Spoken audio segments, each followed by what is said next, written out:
نبی کریم صلی اللہ تعالی وسلم فرماتے ہیں مسجد اقصی میں پہنچا، اور جب میں پہنچا نا سارے نبی بیٹھے تھے۔ حضور فرماتے ہیں جبریل امین نے نا اذان پڑھی تو میرے حاشیے میں بھی نہیں تھا کہ میں جماعت کراؤں گا۔ یہاں لوگوں کو شوق ہوتا ہے نا آگے آگے، کہا میرے حاشیے میں بھی نہیں تھا کہ میں جماعت، میں تو پیچھے تھا، میرا دل تھا موسیٰ کرائیں گے، عیسیٰ کرائیں گے، ابراہیم خلیل اللہ کرائیں، یا حضرت آدم علیہ السلام سب کے باپ ہیں وہ کرائیں گے۔ فرماتے ہیں جب اقامت ہوئی تو حضرت جبریل نے میرا ہاتھ پکڑا۔ نبی پاک فرماتے ہیں حضرت جبریل نے مجھے کھڑا کیا تو میں نے جبریل کو دیکھا، میں نے کہا مجھے کیوں کھڑا کر رہے ہو؟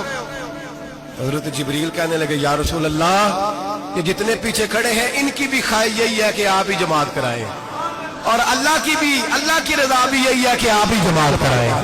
نبی پاک فرماتے ہیں میں نے جماعت کرائی، پھر نبیوں نے تقریریں کی، میری باری آئی تو ایک جملہ کہا تو حضرت ابراہیم کہنے لگے آپ نے تو ایک جملے میں ہی کمال کر دیا ہے۔ کوئی نبی کہنے لگے میں کلیم اللہ ہوں، کچھ کہنے لگے میں روح اللہ ہوں، کوئی فرمانے لگے میں خلیل اللہ ہوں، سب نے اپنی ذاتی بات کی۔ نبی پاک فرماتے ہیں میری بات آئی تو میں نے اللہ کی مخلوق کی بات کی، میں نے مسلمان کی بات کی، مومن کی بات کی، کافر کی بات کی، میں نے سب کی بات کی، ساری مخلوق کی۔ حضور آپ نے کیا فرمایا؟ نبی پاک فرمانے لگے میں نے کہا الحمدللہ الذی ارسلنی رحمۃ للعالمین، فرمایا اللہ کا شکر ہے اس نے مجھے ساری کائنات کے لیے رحمت بنا کے بھیجا۔